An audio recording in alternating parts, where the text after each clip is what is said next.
All right, hello and welcome back to Real Seekers. I'm your host, Dale, the Real Seeker, and today is a special event. So I was a guest on Guy Powell's podcast, The Backstory of the Shroud of Turin, and he was interviewing me and my minimal relevant features approach to studying the Shroud of Turin and identifying that as a miracle of God.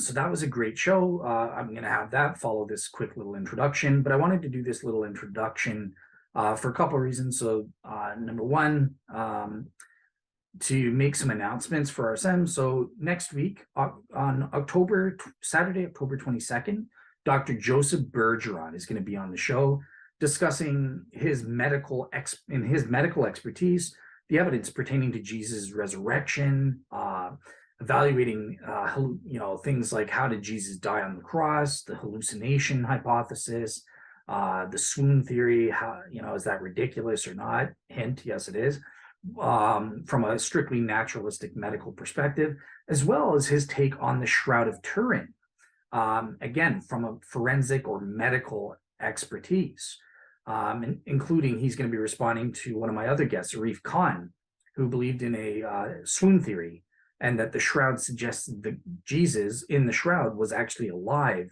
and not dead. He had stiffness, but he wasn't experiencing rigor mortis as per death or something like that. So I'm going to have Dr. Joseph Bergeron respond directly to that kind of thing. So that's going to be great.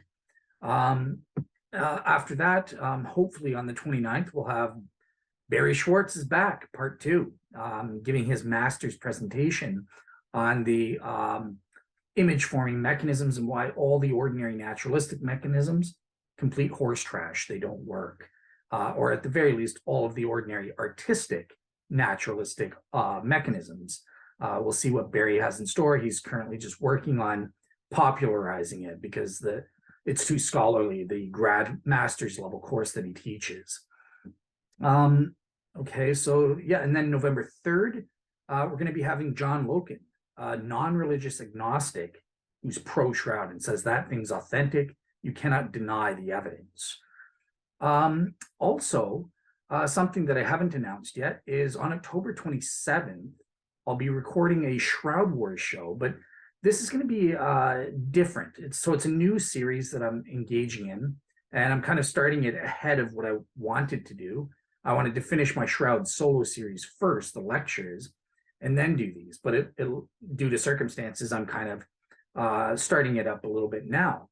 And this is going to be my Shroud solo show panel review sessions.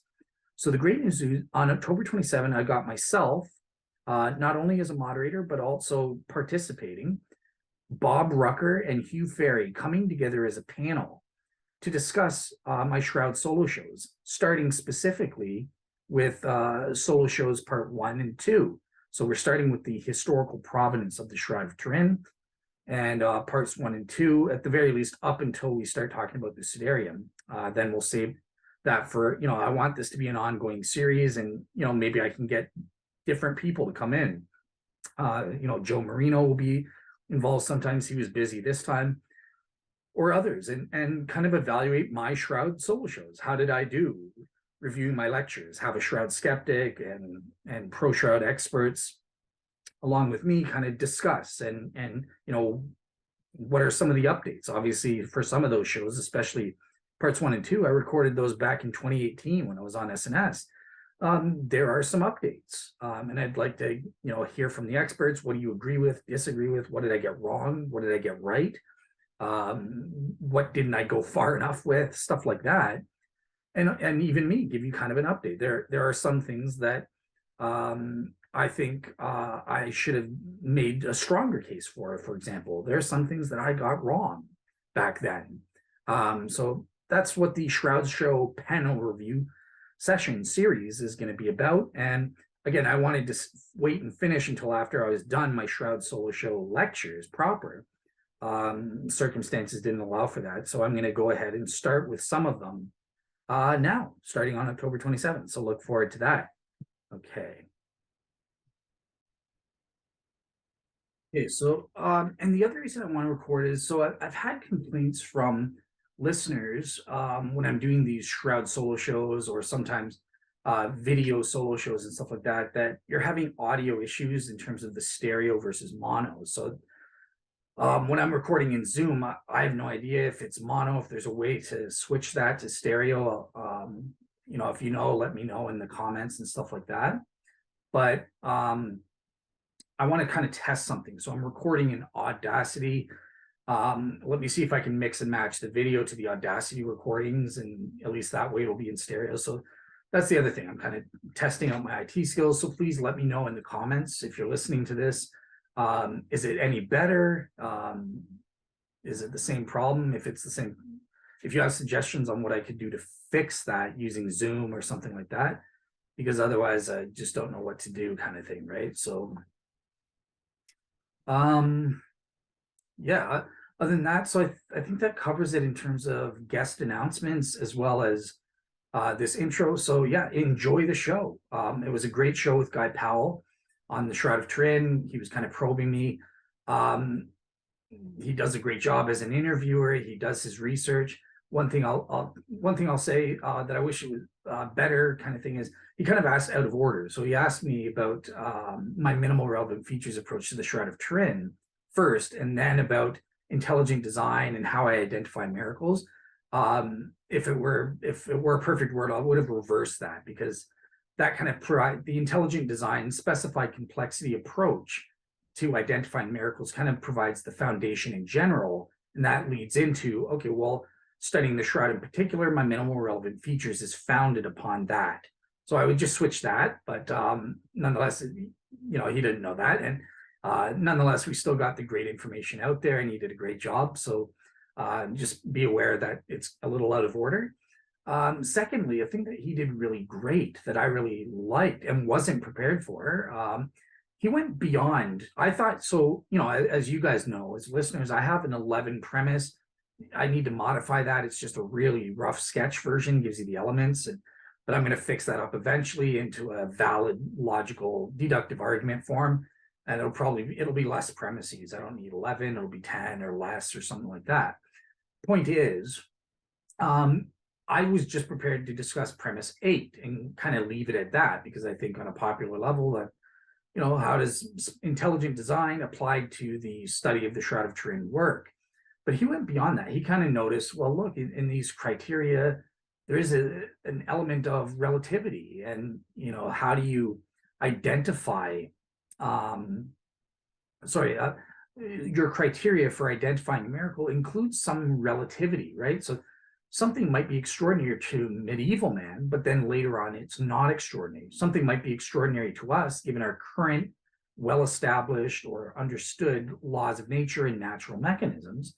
20 years from now, that might totally change when we discover something. And I kind of said, yes, you're right. So there is this element of relativity, and my standard for proving premise 8 is just rational justification.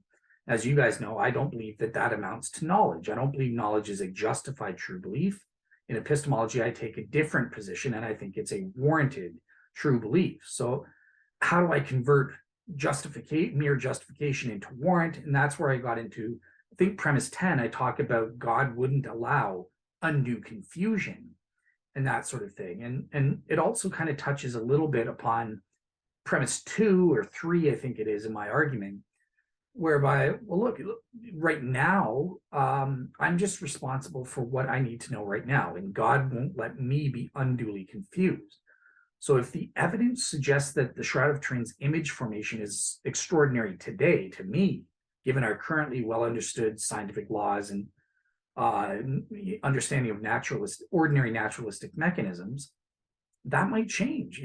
I was about 70% convinced. That's higher now. I'm probably in the early 80 percentile mark, as we'll find out when I finish my Shroud solo series.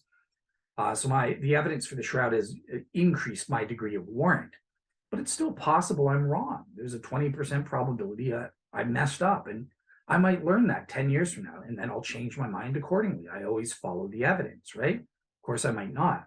But the point is, because God's in the mix and he couldn't allow undue confusion, I can know right here and now, regardless of what happens 20 years from now, the evidence I've got now, that's what I'm responsible to act upon. And God I'm going to be posting up a very short show on the issue of permissivism in epistemology versus the uniqueness thesis. And I have a unique idea of a theistic perspective on that debate in secular epistemology.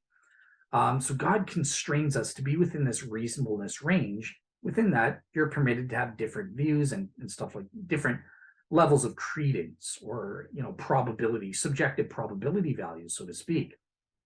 And what I can know, I'm warranted in knowing that today, God wants me to believe the Shroud of Turin is a miracle, attesting to the truth of Christianity and believe in Christianity on that basis. That's all I'm responsible for.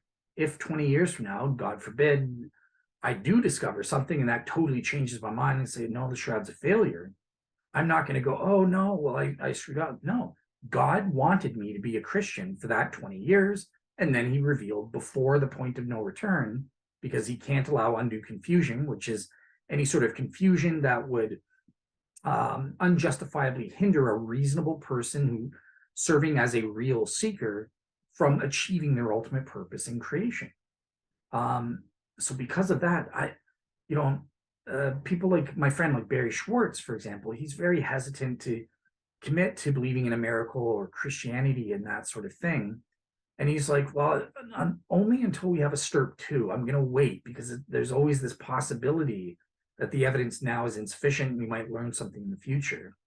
Well, the way my criteria for G-belief authenticating events or religion authenticating events is probably a better term now that I think of it, or, a miraculous sign from God that Christianity is true, I'm just responsible for right now. Don't worry about tomorrow, as Jesus tells us in the New Testament. Don't be overly worried about that. I'm responsible for what I know today. I don't want to play what if games. What if 20 years from now I find out something that changes my mind? Great. If that happens, then that happens. I'll follow the evidence at that time. But I'm following the evidence right now as I see it. And I'm warranted in doing so because that's what God would operate on for reasonable people. He would prevent me from being unduly confused, believing that the Shroud is a miracle when it's not. And because I believe the Shroud is a miracle today, based on the evidence given to me, fulfilling those rigorous criteria according to specified complexity, look, I'm rationally justified, and therefore, because of God's role through the Holy Spirit, constraining the corruption of my noetic faculties due to sin, I'm warranted. I have a warranted true belief in the 70% degree, and or probably at this point 80% degree, somewhere in the 80s. We'll find out when I'm done with my Shroud solo lecture series. Where I stand right now, I follow the evidence and proportion my belief accordingly. And I'm not worried about what ifs. I mean, if you want to play what ifs, 20 years from now, I might find out something that increases it to I'm proven beyond reasonable doubt. Now I'm 95% convinced the Shroud is convinced. You can't live in fear. And I think it's epistemically cowardly to always, well, I want to hold off because I might find out that I'm wrong. Yeah, but you might find out that you're right. No, follow the evidence and proportion your belief accordingly today. You're responsible for what you know today, and trust in God. This is what having faith in God is all about. I have faith that God would not lead me astray. I'm doing my best as a real seeker and a reasonable person to follow the evidence as I have it today. That's all I'm responsible for. I don't have to care about what potential findings might, goodness knows, we might find Jesus's bone box 20 years from now and discover, oh, Jesus didn't rise from the dead or something like that. And then that would totally falsify Christianity's beliefs, falsify the Shroud and all this stuff, or force us to have a different interpretation of the Shroud. So be it. I'll worry about that when that time comes. Right now, we don't have that. And we don't know that we will ever find that. For all we know, in the future, we will find evidence that only further confirms it. Certainly for me, 4 years ago, I was only about 70. I could find out the actual percentage. I don't know it offhand. It was 70 point something, I think, percent, or 72. It was in the low 70s. Degree of warrant that the Shroud of Turin is a miracle of God attesting to Christianity. 4 years from now, I've changed. The evidence I've learned more evidence and gained more evidence, and that's increased my degree of warrant. I'm probably now in the high 70s to low 80s is where I would say I'm probably at. Again, that specific number will be calculated once I finish my solo series lectures. So yeah, imagine 4 years ago, I'm like, oh, but what if 4 years from now I find out evidence that falsifies me? So therefore, I'm not going to believe. I'm going to withhold my belief out of fear of what I might find out. 4 years from now. Ridiculous. No, trusting God to have you avoid any undue confusion and follow the evidence as you see it today. Don't be afraid to commit to the truth as you see it today because of what might happen in the future. If you do that, I would have been a fool, right? Because guess what? The evidence as I gained new evidence, it increased my confidence that the shroud is a miracle. I would have been stupid, foolish, immoral, and dumb to have withheld belief 4 years ago because, well, there's a 30% chance I'm wrong. No, that's wrong. And it kind of relates, I think it's premise 3 in my argument, where basically it says, God, I don't even make the argument that God is obligated in preventing us from having undue confusion. I don't make the argument necessarily that God has to reveal the truth to us. Now, I think that is true. I think that argument is defensible. But when I was making my 11 premise argument and coming to faith, again, I wasn't a Christian. I didn't assume things. And I wanted to avoid any and all unnecessary debate with atheists and skeptics or people who might object to my 11 premise argument. And I realized, look, I think we can prove that God would reveal the truth, the true religion to us. I don't have to necessarily argue for that. All I have to argue for is that God would reveal the religion to us that he wants us to follow at any given time in order to achieve our ultimate purpose in creation. So it's an end goal thing that my premises argue for. I'm not arguing that he has to reveal the truth at all times, kind of thing. So I avoid that unnecessary debate. Now, again, as I said, I do believe that the religion that God wants us to follow at any given time will necessarily correlate to the truth, because God is a God of truth. He doesn't use deception or lies and stuff like that. So I think I could make that argument if I wanted to, but it's unnecessary. I didn't need to for my argument to succeed. So that's why I would say in one of my premises, God doesn't necessarily reveal the truth. He reveals the religion that he wants us to follow at any given time to achieve our ultimate purpose in creation. And I avoid that debate entirely, even though I think if I want to get into it, I can prove it. And obviously now, speaking now as a Christian, I have even more reasons beyond just secular philosophical reasons to think that God would reveal the true religion.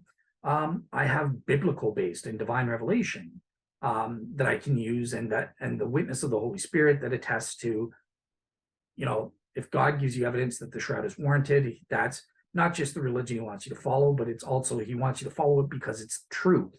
It's the true religion.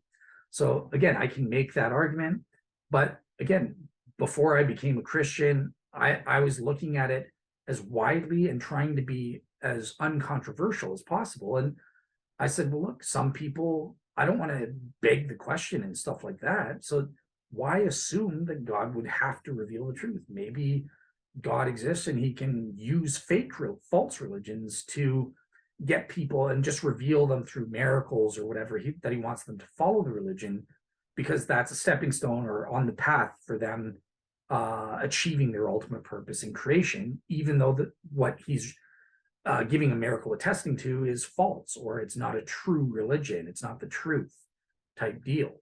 I didn't beg the question on that front, and I felt no need to get into that debate. But again, I'm saying if we want to, I think it's fairly easy to prove that, and the religion that God wants us to follow to achieve our ultimate purpose in creation, God is a maximally great being. It would have to also be the truth as well. God couldn't use deceitfully a false religion in that way, I don't think. So I think we can make that argument on secular grounds. And now as a Christian, we have even more grounds, both biblical and through the inner witness of the Holy Spirit, that whatever God attests to through miracles would also be true. The religion would also be true.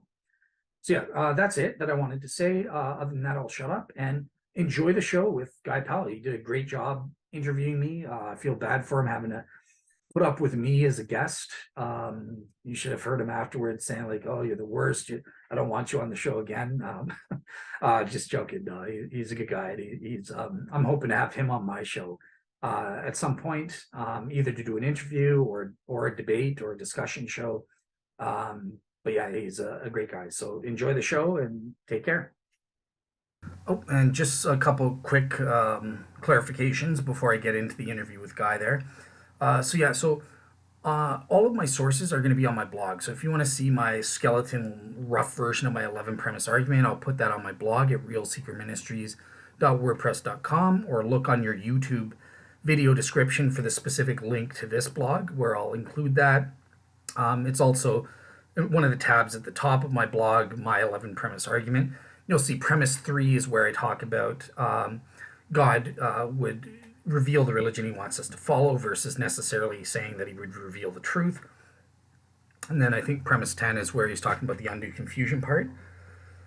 As well, in terms of my post-interview quick 15-minute show on the issue of permissivism versus the uniqueness thesis and my unique theistic perspective on that front, and how I think people would be permitted rationally within the reasonableness range and having their own subjective probability values being different from each other. Ultimately, there is the uniqueness thesis that I think is true. There is one doxastic position to hold. That's the position, the degree of credence that God would have in those circumstances, and we have to imitate that credence level. All of those sources will be on my blog for you guys. And also, I just want to clarify something about Barry Schwartz, because I mentioned his name as an example. Now, I'm not saying Barry Schwartz is an epistemic coward. I don't think he would qualify as an example of someone who thinks the evidence supports believing the Shroud of Turin is a miracle, but he's afraid of what we might discover in the future. I'm just saying he's someone that's saying we should hold off until STURP 2. But evidentially speaking, that's because he would probably believe that the evidence we have already from STURP 1 is insufficient to conclude that it's a miracle. So that's why he's saying, well, we should wait. I think we need more evidence to see what happens, because what we have right now in Barry's mind is insufficient. Whereas what I was talking about in terms of epistemic cowards, so Barry's not that. Just wanted to clarify that just in case. But there are people that maybe they think the evidence, such as myself, is sufficient from STURP 1. That's already sufficient to believe the Shroud of Turin is a miracle today. And I'm among that with my argument. I wrote 300 pages proving that in my Shroud chapter for free on my blog. You guys can look at it. So if you believe the evidence is sufficient today, and yet I'm going to wait because it's possible I'm wrong, that's what I'm talking about as being an epistemic coward. So I just wanted to clarify that. Obviously, I would never, I'm not insulting my friend Barry. He's not an epistemic coward because, look, he doesn't believe the evidence is sufficient, and yet he's too afraid to commit. No, he would probably say that the evidence that we have right now is insufficient, and that's why we need to wait till STURP 2 to find out what happens and stuff like that. So yeah, hopefully that clarifies the difference between what I was saying there. So yep, with that, all right, over to you, Guy. Let's do your interview here. We're done this. All right. And then I've got my microphone. Let me just make sure I'm on the right microphone. Oh.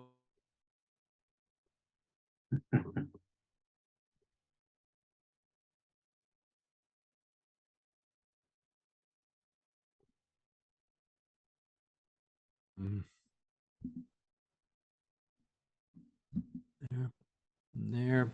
Can you hear me okay? Yep, you're good. Fantastic. Let me turn that up. And I got my Skype. I got to turn that off. I got all that off. I've got my iPad. It's on mute. Turn the speaker down. And I'm all set. So if you're ready, I'm ready. Let's do it. All right. Very good. 3, 2, 1.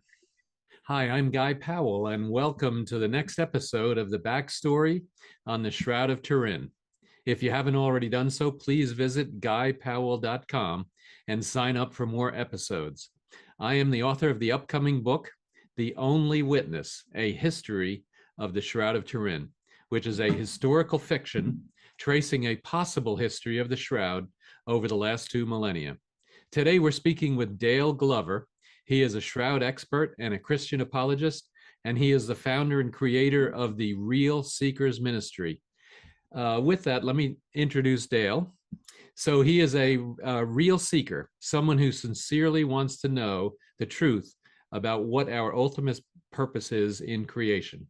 For about 10 years, he's researched the various positive and negative evidences for and against various religions. As of May 5th, 2018, he finally discovered the truth of Christianity. And so he repented of his sins and placed his faith in Christ that very day. And he's also done some interesting things using Bayes' theorem, and I'm very interested in hearing about that. Subsequent to his coming to faith, he shared his faith as the Christian co-host of the Skeptics and Seekers podcast for 2 years before branching out on his own to host his new podcast, Real Seekers. Outside of podcasting, Dale is a philosopher, having just graduated with a master's in philosophy from Ryerson University in June of 2022. And his interests range from everything to the existence of God, to evil, the God challenge, and to the Shroud of Turin. Welcome, Dale. Awesome. Yeah, awesome intro. Hey, Guy, how are you? Thanks for bringing me on. Absolutely, Dale. I'm so excited to talk to you. You've got some really interesting points, and I'm very excited to hear more detail about them. But before we get into that, so tell us, what is your backstory on getting involved in the Shroud of Turin? Yeah, so I guess kind of starting out, I grew up a Christian from a Protestant perspective. So obviously I knew nothing about the Shroud of Turin. I remember one time when I was a teenager, someone brought it up, and that's a Catholic thing. You know, I don't pay attention to that stuff. But it wasn't until I kind of lost my faith about 12 years ago. And that kind of sent me on a journey where I wanted to see, you know, what religion, if any, is true.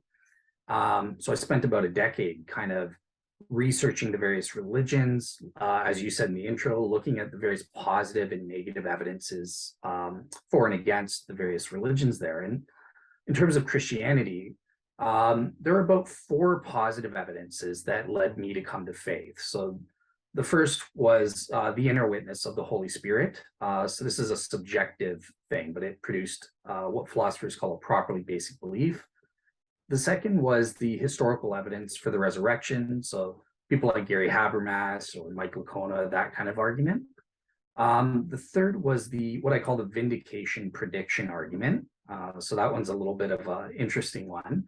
And then finally, the Shroud of Turin, when I discovered that evidence. So yeah, it was Gary Habermas who first put me onto the Shroud, and I was amazed, how could a Protestant even consider this stuff? And then I just got hooked into it. I became associated with Barry Schwartz and listened to the scientific evidence, and I was just amazed. And from that played a role in bringing me to faith. I converted to Christianity with a 53.14% probability, which sounds very weird, but there it is. That's me. Yeah. So I got to know. So what do you mean by that 51.4% probability? Tell us how you came to that. Yeah. So basically, what I did when I studied all the positive and negative evidences, I would assign subjective probability values to them. You know, and this is used in philosophical circles all the time. And then I would use a formula called Bayes' theorem that kind of helped me get a cumulative case overall probability. Okay, so I've got these negative factors and I've got these positive factors. Put it together, what's the overall cumulative probability? 53.14. So that's more probable than not. And here I am, I believed. Fantastic. Well, you know, and it is kind of interesting to see how different people come to their faith journey, and certainly that's a really interesting story, and also and how you came up and become involved in understanding and learning and researching about the shroud. Fantastic. So now you've done some interesting writing and interesting podcasts, and I was on one, and one of them, I believe you use the Shroud of Turin, but it's called the minimal relevant features. And so tell us about what you mean by that. Yeah, so it kind of goes back to like the main general question of how we identify miracles. And just in a quick nutshell, I use intelligent design. I think this whole supernatural versus natural thing, this is a product of the Enlightenment. No one in the Bible or biblical days even understood that term. So I think what they understood was we're looking for signs or wonders. And so for that, I'm looking for an event that's designed by God for a specific purpose, designed to authenticate the Christian religion. And in terms of the Shroud of Turin, well, okay, how do I apply specified complexity? It's a specified event. It conforms to an independent pattern, and the event is complex. It's highly improbable. So in terms of the shroud, I invented this minimal relevant features approach, which basically the first step is, okay, well, you have to prove the various images exist with their physical and chemical features. And on that front, I'm not sure if, am I able to share the screen for a quick second or? Yeah, go for it. You should be able to do that. Okay, I'll just pop up this, hopefully that's showing up. There it comes. Yep. Awesome. So as you can kind of see, these are my minimal relevant features. I only selected ones that were, first of all, relevant so that they're necessary to make my argument that the shroud is a miracle or something. And secondly, they're highly evidentially established scientifically. So these are in the peer-reviewed literature. No one really denies them. And then there's the scholarly consensus. So for me, I did kind of 2/3 of the scholarship as sort of a rough estimation. If you fulfilled those criteria, I would have put you as a minimal relevant feature. So here's three-dimensionality, body image superficiality, body image uniformity, things like this. And then I would use that to evaluate all of the various image forming mechanisms. So hopefully that makes sense there. So yeah, the second part of that then is, okay, well, how do you prove that the shroud's image formation is complex? This is criterion B. That it's improbable or an extraordinary event. And I think there are 3 ways to do that. So the first is to do kind of a traditional mechanistic type argument, right? So that's what we see in pro-shroud circles, like from Bob Rucker, people arguing for radiation hypothesis, or they're trying to disprove all the naturalistic mechanisms and say we have to go for an extraordinary one. The second way is through the uniqueness of the shroud, but it's not enough for it to be unique. It has to be unique despite a sufficient opportunity for it to be duplicated in a natural context. So, in terms of the shroud, we have natural opportunity. How many millions of people have been buried in burial shrouds over history? How many of them have images? Only one. And then the second way is the artificial opportunity. So those relate to the field and lab experiments. Has the shroud been duplicated in those? Nope. So therefore, you could argue, well, it's unique and it's had a sufficient opportunity to be duplicated, and yet it's not. That's extraordinary. And then the third way is just through circumstantial arguments, right? The timing or something like that. So that's how I would prove that it's extraordinary there. And then finally is the specification criterion. So obviously, what's the purpose of this extraordinary event? Why did God form these images? To authenticate the Christian religion. So on that front, in order to qualify under specificity, number one, the shroud's formation has to be sufficiently attached to Christianity. Obviously, it's got through the image, the context, it's a crucified man that resembles Jesus. He's got a crown of thorns. He's dead. He was removed from the shroud in an extraordinary way within like days. So I think that's sufficiently attached to the death and resurrection story. The second thing is that it has to serve to authenticate the truth of Christianity. And once again, as attesting to the death and resurrection, that's an essential belief of Christianity. So I think it fulfills that as well. And then the last one, and then I'll shut up because I can take too much time. But the last one is this issue of subsumability. And this is an issue that I think is important and not really addressed in a lot of the literature for miracles or for the shroud. But you'll have like a Muslim, right? A Arif Khan who will say, no, the shroud authenticates the Muslim faith about this supernatural swoon theory or natural swoon theory or something, right? So what religion gets this event, right? And for example, both Muslims and Christians claim a virgin birth. If we could prove there was a virgin birth, who gets it? So my take on that is that the first religion to chronologically to claim an event gets it, unless the subsuming religion can, number one, prove the event's not contradictory to its doctrine. So with Islam, you might say, well, the Quran says Jesus didn't die and rise. The Shroud says he did die and rise. That contradicts. Secondly, they have an independent miracle of their own. And then thirdly, and lastly, the overall probability for that religion is more probable than not, or more probable than the original religion. And that's how I do it. Yeah, it's very interesting and definitely like your logic there. It really does flow very well and makes sense. And I never would have thought about the Muslim religion and potentially claiming the shroud as part of that, as opposed to the shroud being, kind of proof that resurrection took place. And so if that's the case, if the shroud is proof that the resurrection took place and that it was a miraculous event or a supernatural event, and we'll talk about what those are, how those might be defined, then did God purposefully leave us the shroud as evidence of the resurrection? Yeah.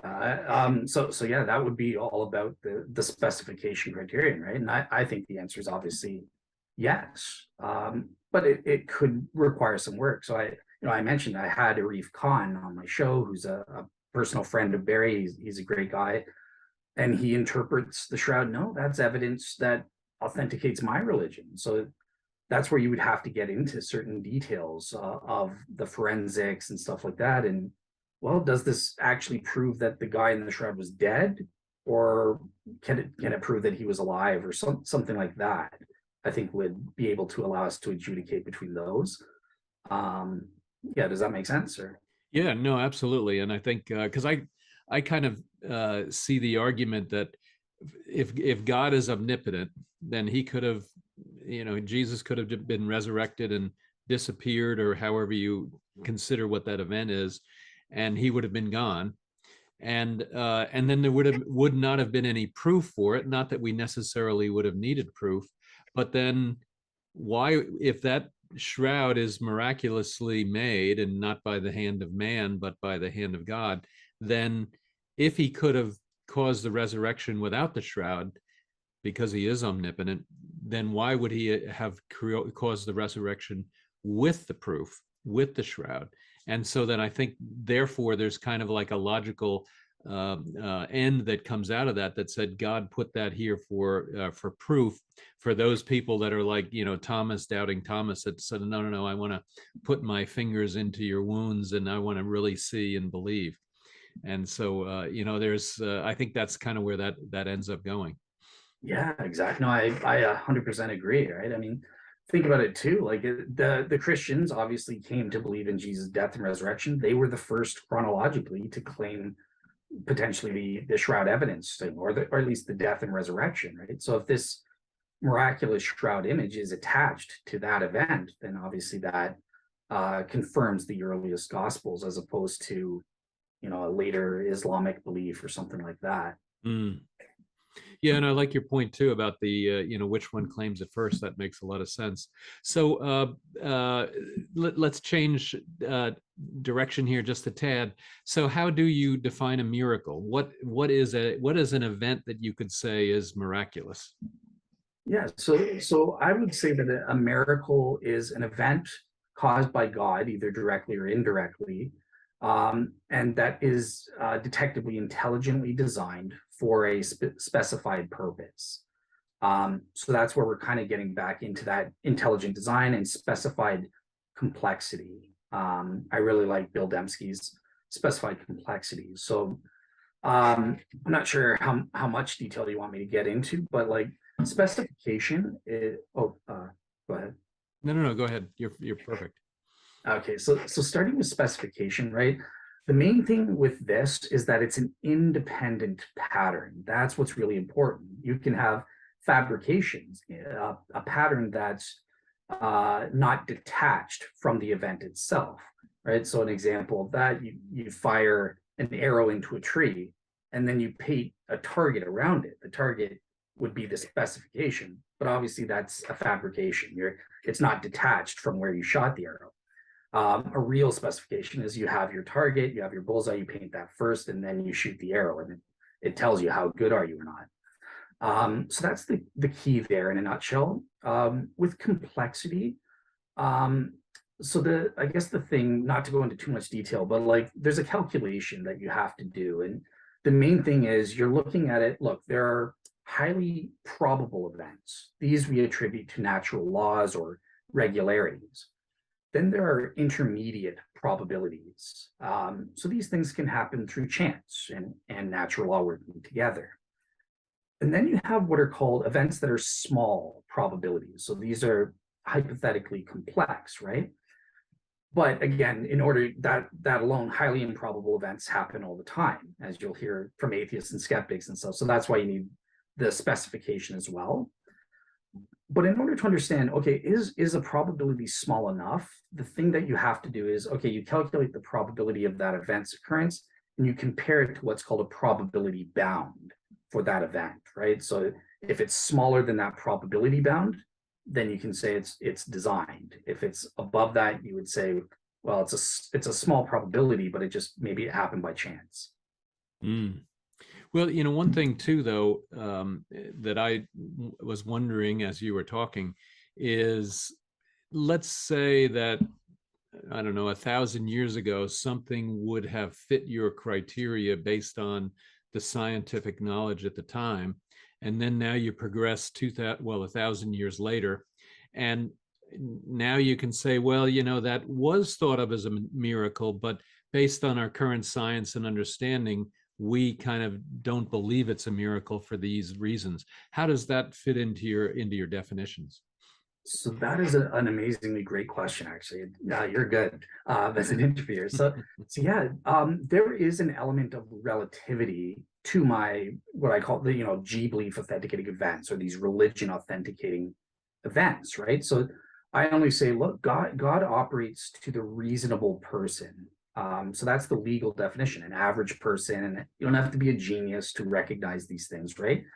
And because of that, there is an element of relativity. What would be extraordinary to someone in the medieval period, lightning maybe, or something like that, might be different compared to us, because our current understanding of science is more so than a medieval person. So I think that we can accommodate that. Again, they still have to fulfill all those criteria. So it's, lightning, you can rule out lightning. It wouldn't qualify or something like that under all the criteria that I give. And so the objection I would get is, well, that's just rational justification or something, right? It's a lesser standard. Sure, these medieval guys have reasons, but in the end, they have a false belief, and it turns out to be wrong.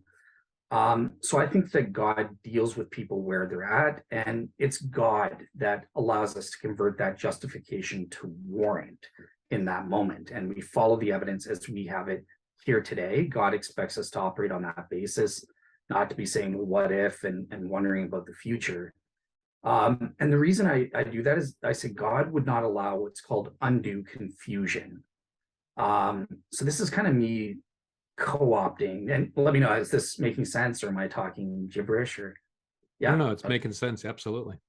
Cool. So atheist and skeptic, I'm copying an atheist and a skeptic here, a famous atheist philosophers like Theodore Drange or something, and they all say, well, look, in the Bible or God, there's all this confusion in the world, and if God exists, he wouldn't allow this confusion, right? So I kind of adopt theirs and turn it on their heads and say, well, sure, I think that God, if he exists, he would allow certain forms of confusion, but he wouldn't allow undue confusion. And by that, I just mean confusion that unjustifiably hinders one from achieving their ultimate purpose in creation. And so on that front, I don't think we can trust in God that the evidence that we have, if it fulfills these criteria relative to our times, we can be warranted in believing until such time as we learn differently, right? And if a medieval person never learned about the laws of gravity or something like that, then God can't hold him accountable. So he'll be saved even if he had a false belief from our perspective. Yeah, I like your point about confusion, and I can't remember exactly what the term was, but if he gave us free will and everyone had free will, then if everyone had exactly the same free will, then I guess that would mean there'd be very little confusion. But because we have free will and we have different levels and types and variants and whatever of free will, that automatically leads to a certain amount of confusion because we have free will. So it's kind of, I think that's one of the very important tenets of Christianity, and I don't know about other religions very well, but is that if you have free will, then there is going to be confusion. And then to your point, then that confusion is allowed by God because it's part of the gift that he gave us of free will. Exactly. And beyond that, we live in a fallen world. So that's a Right, cause of a right. lot of confusion as well. So yeah, it's that distinction. God can't allow undue confusion. You have to make that argument. But you can't prove that he can't just allow any confusion. I think that's ridiculous. So You're right, right, exactly. All right, so I'm going to go back a second. You mentioned Dembski's specified complexity. Tell us a little bit more about that. oh, sure. Okay. So the specification is what I was mentioning before. So it's that independent pattern. So just to give a little bit more details. So in terms of it being independent, it has to be independent in two ways. So there's what's called conditional independence. So this means that knowledge of the pattern does not affect the probability of the event's occurrence, right? So for an example of this, it can't be a self-fulfilling prophecy. Oh, well, I know in advance my prophecy and I can fulfill it. So now I go out and do it. That would be conditionally independent. And then the other way it's independent is it has to display tractability. So that's kind of the opposite. The event's occurrence is indeterminate in deriving the pattern. Let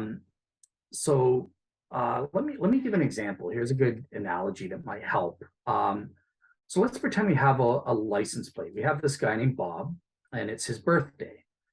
Bob was born on January 5th, 1981. And as one of his gifts, he gets a car with the license plate that says Bob 1581, corresponding precisely to his birthday, January 5th, 1981. So you would be an absolute fool if you just said, oh, well, that's just random chance or natural laws that explains that. Well, no, actually, there is intelligent design there because we have this specified pattern, that his birth date is what it is, independently, whether or not he got that license plate or not. And then we have the license plate itself. We look at the complexity criterion. Well, it's highly, highly improbable that just through natural chance, he would have gotten out those precise letters and numbers on his license plate. No, that was obviously designed. And yeah, as I said, when you're calculating the complexity, there's a calculation for that. So you have to compare the overall probability, what's called saturated probability. So it's an example of that. So let's say we roll a dice. The probability that you would roll a 5 is 1 out of 6. Hopefully that's making sense. Right. Yep. But in order to get a saturated probability, that's not enough. You need to consider the probabilistic resources. So there's replicational resources and specificational resources that can increase that probability. So For example, with replicational resources, I could say, okay, what's the probability you would roll a 3?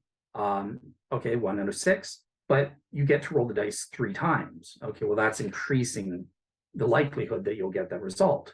Or if I say specificational resources, what's the probability that you'll roll a 3 after 3 rolls, or roll a 5? Okay, now you've got 2 specified outcomes. So that increases your saturated probability value. So you have to take that into account, and you compare it to that probability bound. Is it higher or lower? And that's how you decide if it's complex or not. Yeah, hopefully that Yeah. makes sense. Yeah, no, interesting. And as you were talking, I was always, when I was growing up, and I don't know, maybe that's way too long ago, but there was always the probability that if you had, I don't know, 100 monkeys typing on keyboards for 100 years, there was some reasonably certain probability that they were going to type out all the works of Shakespeare. And Yeah, that's believe it or not, Bill Dembski talks about that specific example in his book. He proves, look, that's complex. That there's no way that would happen by chance. So, yeah, that I think this is controversial, but out of curiosity for you, Dembski calculates what's called the universal probability bound. So, when you're comparing the overall saturated probability to a probability bound, usually it's localized to a specific context. And so that can change depending on what type of event you're looking at. But Dembski calculates that, look, it doesn't matter whatever event you have, monkeys typing, miracles, or evolution, or whatever it is. If it's less than 1 divided by 10 to the power of 150, if it's smaller than that, it's automatically complex and therefore designed, kind of thing. So he calls that his universal. Yeah. Yeah, interesting. So I'm in marketing, and one of the things about marketing is you don't sell a product, so to speak. You sell the perceptions of the product. And one of the things I remember from one of my statistics courses, I think it was, and the professor was talking about, you have a certain probability that something is going to take place, 1 out of 6 for the die rolling a 3, and whatever it is for any of those combinations. But those are kind of the mathematical probabilities. But then you have kind of this curvilinear response in terms of how humans view the probability of something. So, they could, going down to the bottom, they'd say, well, the probability of that happening is maybe, 0. And yet in reality, it might be as high as 1 out of 100, or to your point, it's 1 out of whatever it was, 10 to the 150th. And then similarly, the probability going up, when you get up to near a probability of 1, then they also have a misperception on there. And the example that they gave was window washers. They have whatever it is, a 2% chance of falling and killing themselves. And yet, if you then, for every time they did it, so if it was 2% or whatever the number is, if they did window washing 50 times, then there was 100% that at one of those times that they would fall. And we as humans have a lot of challenges trying to understand that. Don't know if you've come across anything like that in what you've done. Oh dear goodness. Yeah. So I fall for all those tricks. So despite how I sound, I am not a math geek. I have no clue. I was talking to Bob Rucker about this recently, today actually, and I am horrible. I have no idea how to calculate in a frequentist sense the probability of miracles, or Jesus rising from the dead. And this is why I specified we're using subjective probabilities. Again, we use this all the time in decision theory, or in philosophy and stuff like that. So if you grant that subjective probabilities are good, okay, well, I mentioned that you have to have this overall probability, and you compare it to a probability bound. So for me, remember, my standard, because God wouldn't allow undue confusion, is a reasonable person, an average person like me who has no idea how to calculate stats and stuff like that. So I think if a reasonable person, the probability bound is less than 50%. If you can assign, and you're rational in doing so, you have reasons, you're warranted in believing that the probability of the Shroud's image formation is less than 50% on all of our currently well-established natural mechanisms in that, that's sufficient. That's lower than that probability bound. And I think that's where the average person would think about it like that. And so God wouldn't allow me to be unduly confused in that way. So yeah, in that way, I'm not a rigorous mathematician, but yeah, I'm applying the theory. Yep, absolutely. Yeah, and I used to be a mathematician, and I don't claim that I am anymore because I get into all these things and I go, yeah, I don't remember. Yeah, I did well in school, but it's been a while. So Exactly, exactly. I did well in school on math, but that doesn't mean that I can do it now. That for is sure. so true. So Thank goodness for Bob Rucker. He's the yeah, math guy for him. So that is exactly right. That's We're going to leave that off to Bob Rucker there you go. and those other You've got guys your that know homework. how to use it. Yeah, Yeah, exactly. So now, one of the things you talked about as well in some of the papers was potentially the irrelevancy of the carbon-14 dating of the shroud. And one of the things that many of us became disillusioned with the shroud was in 1988, there was testing of the shroud using carbon-14 radiocarbon dating, or whatever the term you want to use, and it came up with a date of 1260 to 1390, that the shroud had to have been created, or the linen in the shroud had to have been created or formed or grown between 1260 and 1390. So tell us what you mean by now the irrelevancy of the carbon-14 dating. sure. So believe it or not, so it's the irrelevancy of the dating, not just the carbon-14 dating. It's the date. If the shroud is in fact medieval in origin, my claim is, so what? It doesn't matter. And I know that's controversial. I'm the only person that I know. I've had debates with Gary Habermas about it, and everyone, even Teddy, doesn't like it. So, um, but let me make my case. Let me see, right? So the way I see it is, look, the skeptic is the one that has the burden of proof. They're the one making the claim. The shroud skeptic is basically making a simple modus ponens argument, right? So they're saying, look, premise one, if the shroud is provably medieval, then the shroud images are not miraculous signs from God that Christianity is true. Their second premise, the shroud is provably medieval through carbon dating or the memo, whatever they want to say. Well, therefore, the shroud images can't be miraculous signs from God. No, obviously, everyone in the pro-shroud community, including myself, we attack premise two as an unsound premise, and we say, no, it's not provably medieval. We can date it back to Jesus, and I'm on board with that. I think that the shroud does provably, probably, it's a weak case, but probably dates to the time of Jesus. Outside of the miraculous considerations, we can prove that it belonged to the historical Jesus. But the point here is I'm saying we can also challenge premise one. Even if the shroud is provably medieval, we can ask the skeptic, well, how does that prove that it's not a miracle from God? Because God is perfectly able to do a miracle in the medieval period or today or any time to authenticate Christianity. And just think about it, right? Like how many we have people today studying modern miracle healings as a proof that Christianity is true.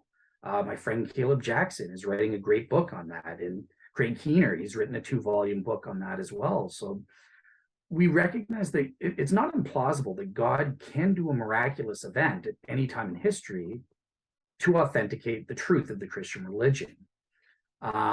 So yeah, on that front, I would say even if the shroud is medieval, that alone doesn't prove that it can't be miraculous proof from God. And I've come up with about 5 to 6 skeptical arguments that they would try to provide as warrant for the truth of premise one. I don't know. Do you want me to? Yeah, no, that'd be great. I'd love to hear it. Absolutely. All right, sure, perfect. So the first thing that I've heard from skeptics is they'll say, well, no, actually, if the shroud is medieval, it must be a fake and it can't be a miracle because number one, it's implausible that God would do a medieval miracle. So that's the kind of, I already kind of just addressed that with saying, no, God can do a miracle. It's perfectly plausible for him to do a miracle at any time in history. And many Christians believe he is doing miracles even today for that purpose. The second objection that I've gotten is kind of a historical one, because I've suggested a thing where Geoffrey de Charny was praying one day and for a sign from God, and then poof, the Shroud of Turin appeared. And so they'll, well, that's totally ad hoc. You're just making that up for, for this purpose. And my answer to that is yes, of course. Look, I'm not suggesting this as a serious historical hypothesis. I'm not making a positive claim. You, as the skeptic, are. You have to prove that something like that didn't happen. So you have to remember that burden of proof, right? I'm not making a claim. I'm just saying, well, what if? What if? You need to prove that what if can't happen or didn't happen or something. Okay, so the third one, this is probably the one, the lack of sufficient attachment. So remember, going back to my criteria for identifying a miracle, one of the specification criteria, sub-criteria, is that we can prove it's sufficiently attached. So for example, how does it authenticate Christianity and stuff like that? Well, I would try to argue, well, look, it obviously portrays Jesus of the Christian Gospels. We've got those crown of thorns, the wound in the side, his scourging. He looks like he died by crucifixion. And then finally, his body vanished, creating extraordinary images within a few days before signs of decomposition could come in. That is enough to go, yeah, this is testifying or authenticating the story of Jesus in the Christian Gospels. And the example I give to try and illustrate this is, look, let's pretend we have a picture of Jesus. It's a painting. Someone painted it. It's perfectly natural, and we know it was made and painted in 2000 AD. We know the artist. We know everything. And then one day you're praying or something for a sign, and God zaps the painting, and it becomes a miraculous image authenticating that right before your eyes. Are you really going to say, yeah, but that's not, I know that's a painting, miraculous painting of Jesus. It has all these same features of the shroud images, but I don't care because that dates to the year 2000. It can't have anything to do with Jesus. No, if we've got proof that it's a miracle, who cares? You don't need a chronological connection as long as you have that sufficient attachment. And from the images, we know that is meant to be Jesus. That image portrays Jesus of the Gospels. So that would be my argument there. Does that make sense? Or yeah, no, absolutely. And I think that actually makes a lot of sense, because if you believe in Jesus, if you believe in God, then there can be, and there may have been, and there are miracles taking place potentially every day, every minute, every second. And it doesn't then mean that something that may have taken place in 1260 to 1390 could have been a miracle. Just to your point, it could have been a miracle. But it you can take it that maybe even to the second level and then say, well, then if it could have been a miracle, then could there have been potentially even a miraculous intervention in the carbon-14 dating that gave you an answer from 1260 to 1390 instead of from 33 to 36 AD or something like that. So you could also argue the other way as well. So in terms of plausibility, absolutely, right? That's what my case rests on. That the only difference I would say is, well, look, there is no question of, well, did God do? There's a question: did God do a miracle in the carbon-14 or not? We don't have proof. With the shroud images, regardless of whether they're medieval or not, we have the scientific evidence to conclude, yeah, this is a miracle. That stays the same, regardless of whether it's a 1300 AD or a first century AD date. The scientific evidence of its properties, its superficiality, its uniformity, all that good stuff that allows us to say, yeah, this is a miracle, that stays the same. That's how I would say it. Yeah, absolutely. So then, with kind of maybe that in the background, and I don't know how this might fit, but it might fit. Then, do I need to have the shroud to be a faithful Christian? Of course not. No. For me, the Shroud of Turin at the time of my conversion was a necessary part for me. But it's not necessary for everybody. Some people, my parents know next to nothing about the Shroud of Turin. true Christians, for them, the inner witness of the Holy Spirit was strong enough as evidence. For me, it wasn't strong enough alone. So I needed other evidences to supplement it, like the historical evidence of the resurrection, the Shroud of Turin. My faith now has gotten stronger since my conversion. I could take out the shroud and still have enough evidence. So the question we need to ask in a Bayesian sense is, look, and this goes back to refuting David Hume, his take on miracles, is the evidence we have sufficient? Is it more probable than not overall, cumulatively, given all the positive and negative evidences we have? That if I'm 100% warranted based on the shroud evidence, that alone is enough. If I'm 100% or 51% convinced based on the inner witness of the Holy Spirit without the shroud, that's good enough. That's all you need. Yeah, yeah. Well, and I guess too, from God's perspective, and not that I could ever imagine being, thinking in his shoes, is if the shroud in its existence is able to convert one or many people into Christianity, then it is also serving a long-term purpose. That when Jesus Christ was here, he certainly started the his Jewish sect at the time, and which then transformed into modern Christianity. And then now you have we luckily have the shroud as well. And if that leads to more Christians, then what's wrong with that? Absolutely. Yeah. I couldn't have said it better myself. I fully agree with that. One quick question. Did I convert you at all on the irrelevancy of the dating, or am I still totally alone on that? I'm going to take a rain check on answering that. I do have a different Okay. I have a different opinion, but that's in terms of the dating of the shroud, the carbon-14 dating of the shroud, and it's clearly been an up and down, or maybe a down and up relationship with that finding in 1988, and it certainly hurt in a big way the science and the investigation of the shroud and the understanding of the shroud, because all of a sudden here it was this reputable purported dating of the shroud to 1260 to 1390.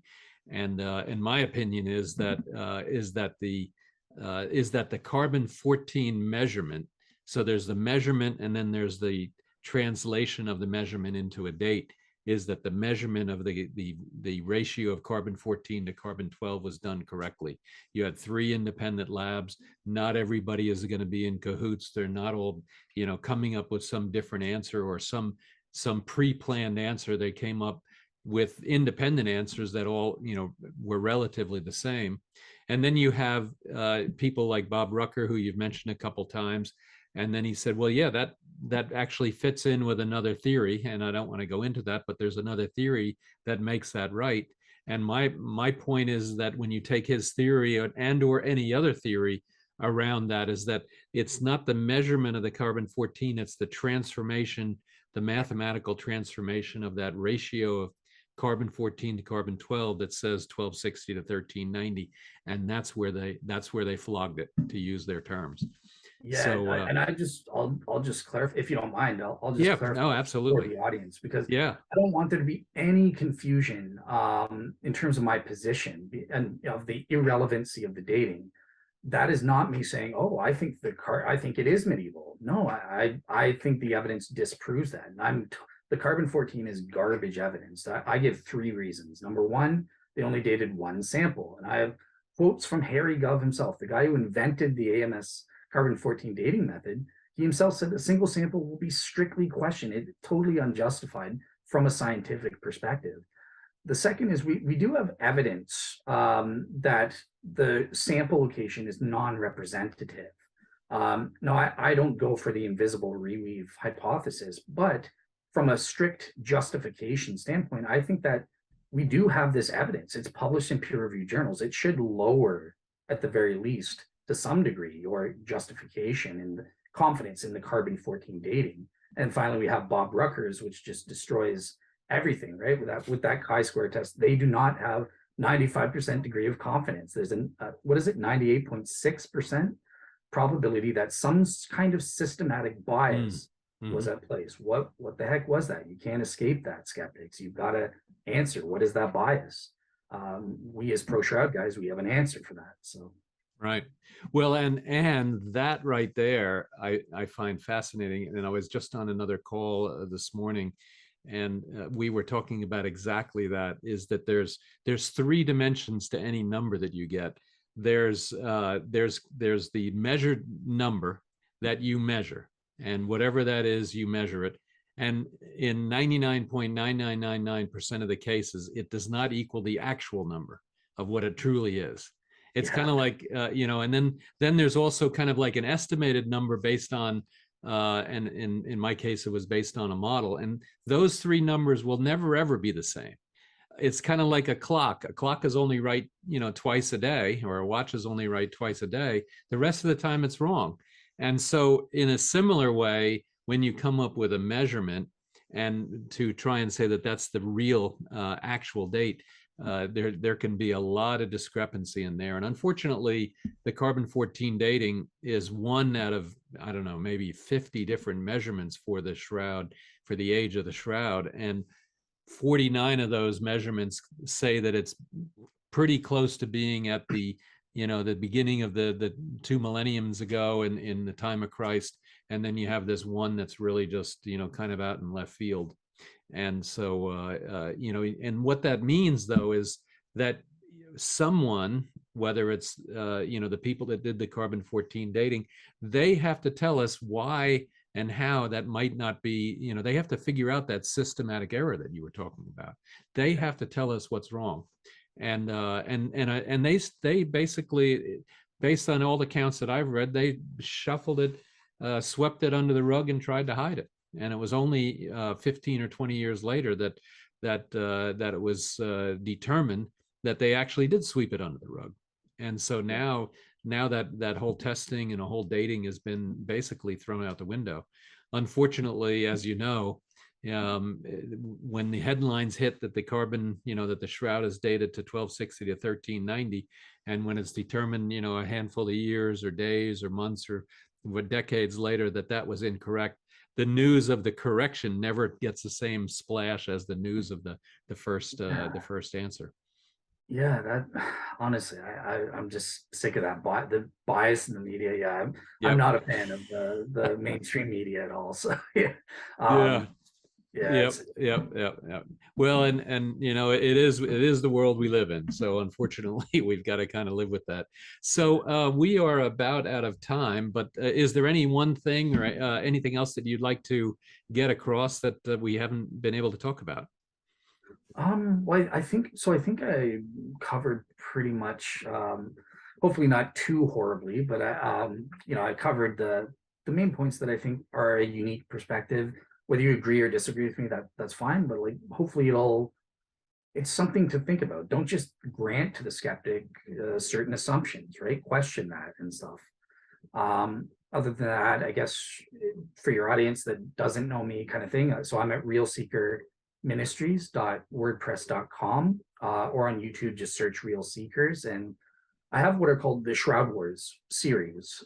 So I have a bunch of debates or interviews with shroud experts, much like what Guy does, not as well or not done as well as he does, but and I also have my Shroud solo show. So this is me. I've written about a 300-page chapter on the Shroud. So this was at the time of my conversion.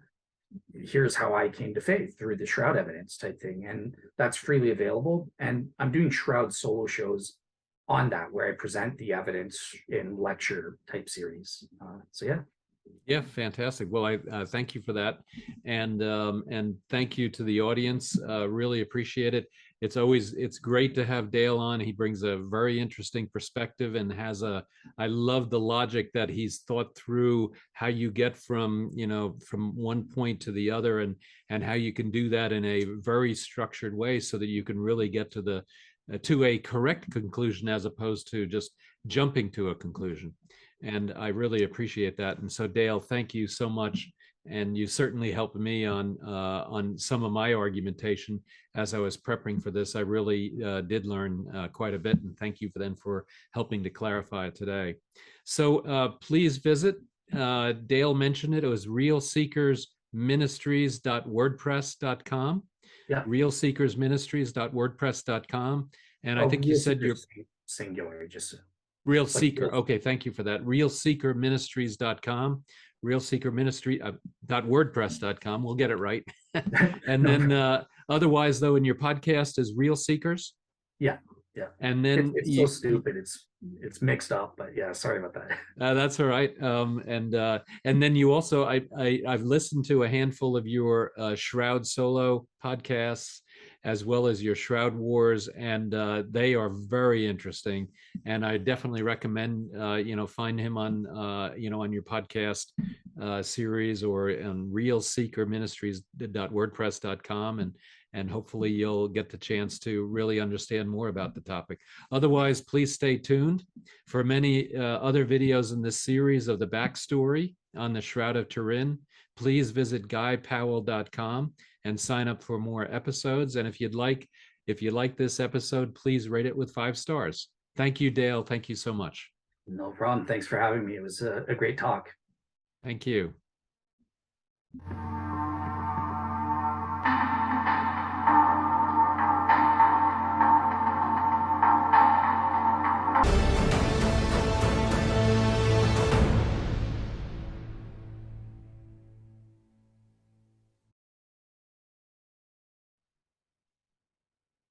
All right. Hello, and welcome back to Real Seekers. I'm your host, Dale, the Real Seeker. And this is going to be a really, really short video. I'm not sure how it's going to work out. So I do have my guests lined up, working things out with Barry Schwartz and others. John Loken will be November 3rd. That's confirmed. But I just want to make this video a quick little 10-minute video or something like that, 10, 15 minutes, whatever it takes, just to kind of introduce an interesting idea that I had. And if, depending on how things go with the guests, if I need another show to fill in a week while I'm waiting for a guest, then I'll transform this. I'll continue recording on and add on and make this into a longer show.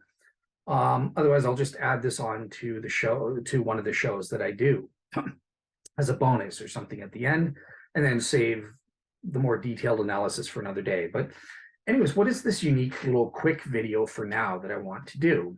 Well, it's the issue of permissivism versus the uniqueness thesis in epistemology. So this is a general epistemology issue.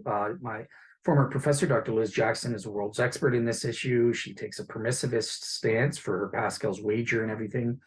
And basically, this is an issue. But I have a kind of a unique idea, and I want to provide a theistic perspective on this debate, because I don't think in philosophical circles anyone's really considered the role of God in settling the debate between the uniqueness thesis and permissivism. Okay, so first thing to do, let's outline what the debate is very quickly. So look, in epistemology, there's this notion, the uniqueness thesis. People like Dr. Richard Feldman go for it. I go for it, I think. And they say, look, given one's total evidence, there is only one unique, rational, doxastic attitude that one can adopt for any proposition. So say you're 60% convinced that is the right answer. There's only one correct answer. You have to be, given the evidence that you have to be 60% convinced that this proposition is true, or whatever. Say you're 40%. Well, you have to disbelieve the proposition. You have to be 40% convinced that it's true. That's where everyone has to be. If you're 41%, you're wrong. You've screwed up. That's what the uniqueness thesis says.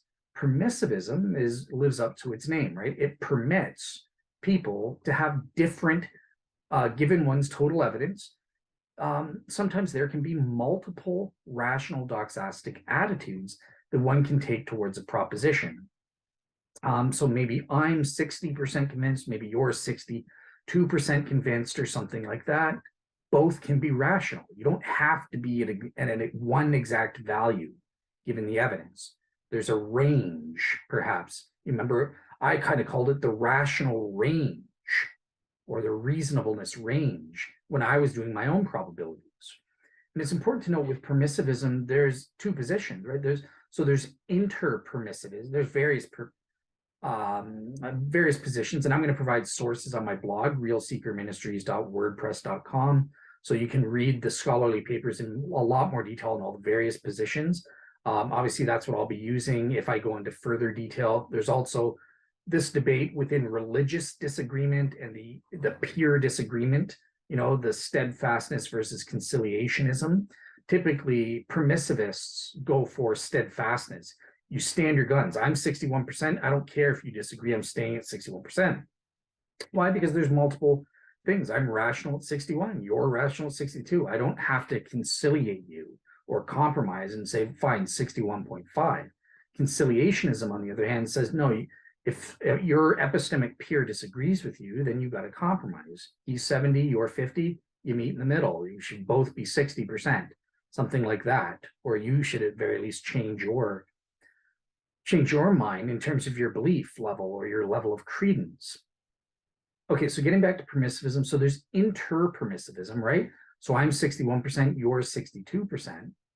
But it gets even more complicated than that, because remember when I was doing my religious research, I studied things 3 times and I assigned subjective probabilities each time. Guess what? I didn't come up with the same numbers every time I studied. Even in cases where the evidence was the exact same as the last time around, I was slightly off. I was within this, what I called a reasonableness range. So in the same ballpark. If I was wildly off, then something must have screwed up. I got new evidence or something was wrong, biased or something like that, and I would have to relook at it. That never happened, but unless I had new evidence. There's also this intra-permissivism as well.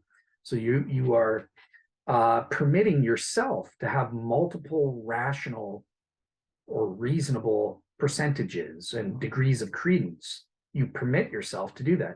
I'm 60% today, tomorrow I'm 70%, or I'm 65%, or something. Both are reasonable.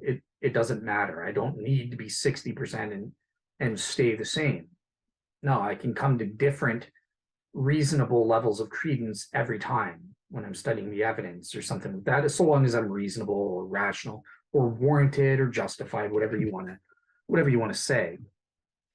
Okay, so here's my take on this. So obviously, Dale, you would say you're a permissivist, right? Because you allow this, what you call the reasonableness range, or sometimes I've talked about the agnostic range between 45 to 55%, where if you're 55%, you can believe or you can choose to disbelieve or something like that. There's questions. Can you choose? Is doxastic voluntarism true? If you're within this agnostic range. And I've kind of stated now that no, I'm not. I'm a strict evidentialist. 51% you believe, 49% you disbelieve type thing.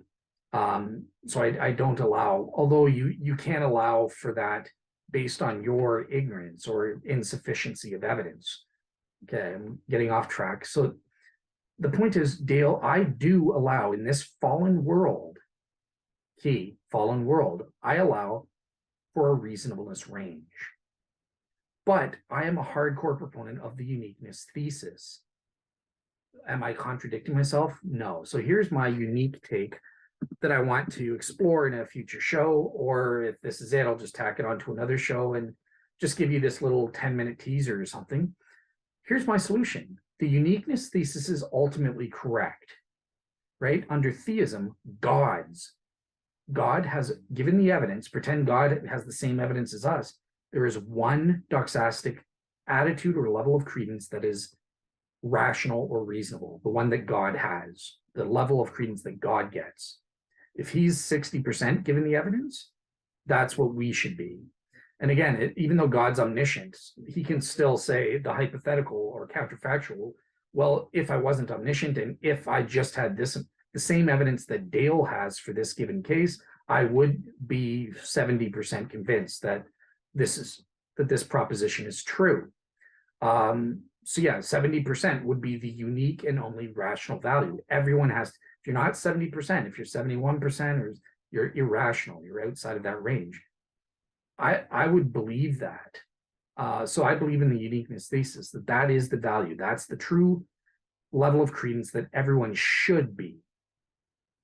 But yet in reality, everyone's not like that. That's not how rationality works. So what on earth is going on? Well, I don't think that we should deny the uniqueness thesis. No, God still has his doxastic. We are meant as image bearers of God. We need to reflect, to be rational, we need to reflect God's level of credence. However, because we live in a fallen world, our rational faculties are corrupted. And this is why we don't reflect God's doxastic attitude. We can't get to the uniqueness thesis. None of us will ever agree, I'm 71%, I'm 71% too, that virtually never that will happen. That's just a fact of life. Likewise, intra-permissivism, right? Internally, not just comparing me to you, but internally, from day to day, I change my percentages and level of credence all the time. Even when I have the same evidence, I never come exactly to 71% every time, even though I should, because that's what God is. So what's going on? I think because we live in a fallen world, God has allowed for what's now called the reasonableness range, and he works within that range. If you're a real seeker seeking any evidence on some proposition, essential religious proposition that leads you to doing your ultimate purpose in salvation or creation, whatever it is, right? God will not allow any undue confusion. So that means it's on God. God is responsible to ensure that each and every real seeker will be within this reasonableness range. And overall, that will combine with all your other evidences where you'll be within this reasonableness range. You're warranted as a reasonable person, the legal definition, average person, blah, blah, blah, who's a real seeker. And God will ensure that ultimately you will come to the truth, that Christianity is true, or whatever the ultimate overall conclusion that you're looking at, you'll get the right answer. So God works with that variety, and with those multiple permitted rational probability values that are subjective, and ensures that you don't get the wrong overall conclusion on important essential rational things. And I would say on everything in general. I mean, we do witness, look, people don't wildly disagree about the Holocaust. Why not? If I think it's because God is constraining through the Holy Spirit and otherwise constraining the effects of sin, the corrupted effects of sin, as best he can. Again, if you're a real seeker, he constrains it so that you will fall within that reasonableness range. Now, obviously, if you through your free will choose not to be a real seeker, then the heck with you. God, the Bible talks about God sending lying spirits and deluding spirits and letting you go to your delusions and stuff like that. Yeah, then you might assign 20% to the Holocaust and really believe it. You'd be stupid. You're outside the reasonableness range. You're unreasonable. And that's because of your sin. So God allows you. He no longer constrains your rational faculties to be within that reasonableness range. So that's what I see is happening. This reasonableness range, permissivism is true in this fallen world. But it's true whereby God constrains that level and ensures that real seeking human beings will be within the proper reasonableness range, whereas he just lets anyone who's not a real seeker or blatantly into sin and all this stuff, doesn't care about God, he go into delusion. I don't care about you, whatever. So I think that's what's happening here. What was I going to say? But ultimately, technically speaking, there is one value, that the level of credence that God has is the only value that is the real, true value that all human beings ought to have, and that we don't have only because we live in a fallen world. Adam and Eve chose sin, and our rational faculties have been corrupted. It's just the question of how much corruption does God allow in our faculties, and it's up to us. Do we choose to really seek after God? Then he's going to help us with the Holy Spirit and constrain that corruption so that we do come to the right answer. If we are sinful, like an S&S skeptic or something like that, get lost, buddy. The Holy Spirit can't do nothing for you because you're not open-minded. You're not really seeking the truth. You're in trenched in your sin, I'm going to abandon you to your delusions, and you're going to come to some unreasonable or irrational conclusion or something like that. So I think that's how we make sense of the uniqueness thesis versus permissivism debate. Permissivism is just a compromise. It's allowed and permitted to have differing rational values within that range, whereby God constrains us to be there under certain circumstances. But ultimately, you still are wrong. Technically, we ought to be exactly the same as God. If God is 71% convinced of something under certain conditions, then we should be 71%. If he's 100% convinced, then we should be 100% convinced, so long as those same conditions apply, right? Obviously, we will never have 100% knowledge of things that only an omniscient God can be aware of. But again, given the evidence of something like the shape of the earth, for example, let's pretend 100, if God is 100%, we ought to be 100%. And in my fact, I am 100% convinced that the earth is round. It's at the very least, it's proven beyond all reasonable doubt. And given the evidence that I have, right? Remember, God is using a counterfactual. He's not using his omniscience. He's obviously, if he has omniscience, he's 100% got 100% warrant for every proposition he knows. But there's also the counterfactuals where he knows, well, if I were a human being like Dale and constrained just to consider the evidence that he has, I would be 60% or I would be 95% convinced of this. That's the value. That's the unique value. That's what every human ought to have to be rational.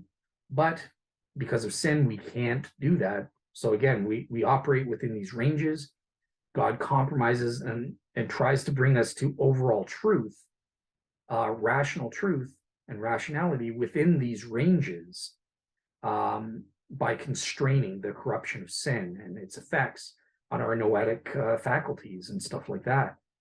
As Alvin Plantinga puts it, the noetic effects of sin have damaging effects on our cognitive faculties, but not just that, every faculty of our soul, our moral consciences, our spirits, everything like that is so yeah, that's pretty much it for now. I'll go into more details in the future.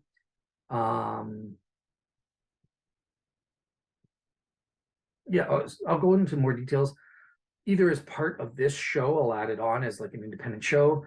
If I get a guest for next week, then I'll just tack this little small bit as a teaser onto another show at the end, and then we'll do an independent show someday later on down the line. But yeah, for now, that's it, and have a great day. One little thing I just want to add on here is, okay, well, how does this relate to warrant?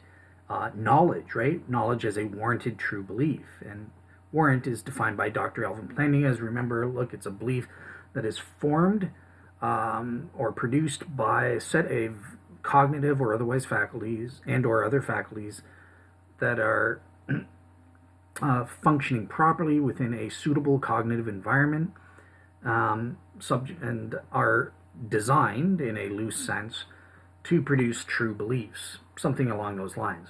So obviously what I'm saying here, because nobody, in order to be rational or warranted, well, then we, under the uniqueness thesis, we have to be God. And if we're not, then you're not a true reasonable or warranted person.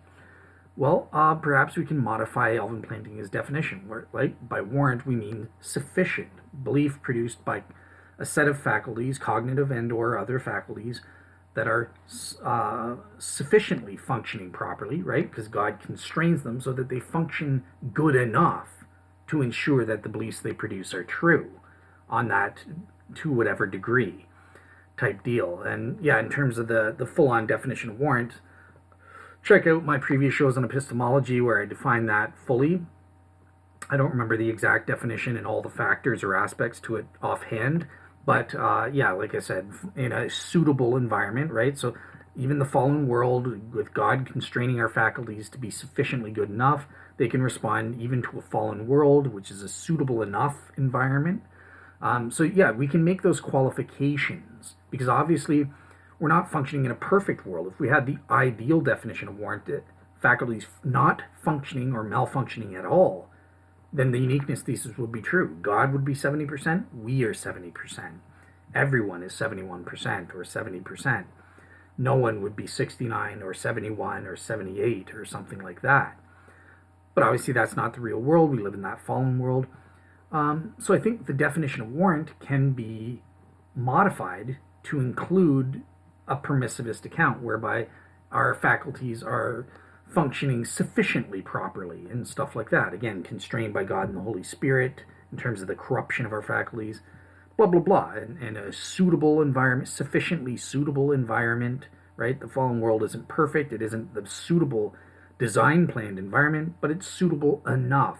God has ensured that the world as it is enough for us to be warranted in certain cases. So I just wanted to add in that note that we will need to add in qualifiers to our definition of warrant. Perhaps now that we're going for the uniqueness thesis type deal. And yet we are allowing for the fact that there's a fallen world where permissivism is true. We are permitted to be, in a lesser sense, rational, right? Not in the truest sense of the word, because then we'd be just like God. But in some sense, we are rational. We do have degrees of warrant. And there is this reasonableness range where people are warranted despite having different levels of credence or percentage values of belief, degrees of belief, and stuff like that. So yeah, with those qualifications, I think we can modify Elvin Plantinga's definition of warrant and say it's sufficiently fulfilling these various aspects of his definition for warrant there. Okay, with that said, have a great day.